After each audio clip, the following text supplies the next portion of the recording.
Go. The movie Lars and the Real Girl is about a man named Lars who exhibits strange behaviors and has extensive childhood trauma. At the beginning, you get to see a day in Lars's life. He gets up, he gets ready, he goes to work, and he goes home. He has very little to no social life at all. But even when he does socialize, he's still very lonely. To cope with this loneliness and childhood trauma, he decides to purchase a life-sized female doll. And he forms a romantic connection with this doll, kind of self-reflecting his doubts and his needs onto this doll. The townspeople at first are very reluctant to go along with his fantasy, but they were convinced and they decide to play along with him so he'll get better. This movie has a lot of forms of communication, but I want to focus on this specific scene. In this scene, Karen, Lars' sister-in-law, and Mrs. Gruner, a townswoman, are getting Bianca ready to go out. Lars comes home and he walks in and he gets frustrated with Bianca because she has volunteer hours at the hospital. Originally, he had planned for them to stay home together and play Scrabble. This leads to a big fight. He's yelling at her, he's speaking in a tone that he doesn't usually speak in, and Mrs. Gruner comes in, takes Bianca out of her house and puts her in her car. Mrs. Gruner talks to Lars and she says that Bianca would never expect him to drop everything for her, so why should he? She has her own life and she's out there in the world. She can do whatever she wants. Lars gets visibly frustrated and decides to go and chop wood.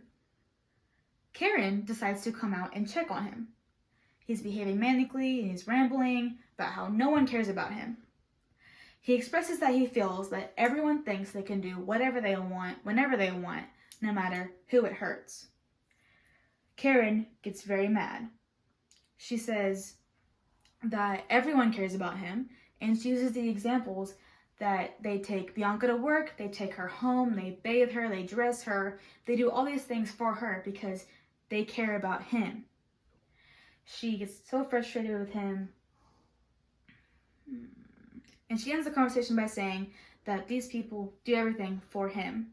For this scene, I am going to focus on nonverbal communication, active listening, and rhetorical strategies.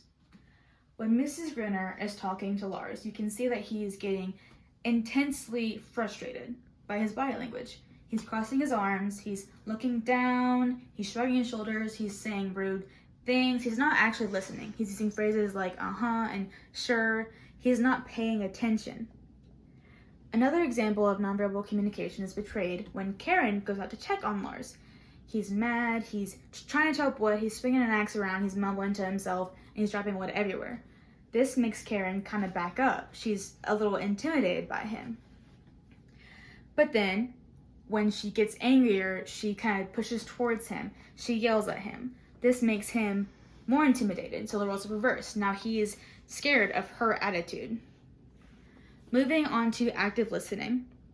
Throughout the movie, Lars makes little to no eye contact and experiences facial stims with any form of communication. In his argument with Karen, at first he's looking down, he's not paying attention, he doesn't really even acknowledge her existence. She's not even there. He's only focused on himself and his feelings. Karen, whenever she starts yelling at him and coming towards him, he looks at her. He makes eye contact, absolutely no facial stimming at all. He is locked in on her and he is processing what she is saying. This shows that he is actively listening and analyzing what she is speaking. A rhetorical strategy is when someone uses techniques to persuade or provoke another person. An example of this is Karen yelling at Lars to get her point across. She needs to make sure that he is receiving the message. She's also emphasizing words such as you and care to get those specific points across to him. By doing this, she has drawn his attention and he is focused only on her. Throughout the movie, you can see that Lars is not easy to talk to. He does not pay attention, he doesn't respond, he's very much not a talker. Karen grabs his attention and makes sure she is heard by using those strategies. Overall, this movie is a beautiful representation of a man working through his childhood trauma. Lars' self-reflection onto Bianca, the doll, helps us really follow along and how his state of mind is. This movie is full of forms of communication, a lot of examples. My scene specifically focuses on nonverbal communication by using body language, active listening by eye contact, and rhetorical strategies by methods of conversation.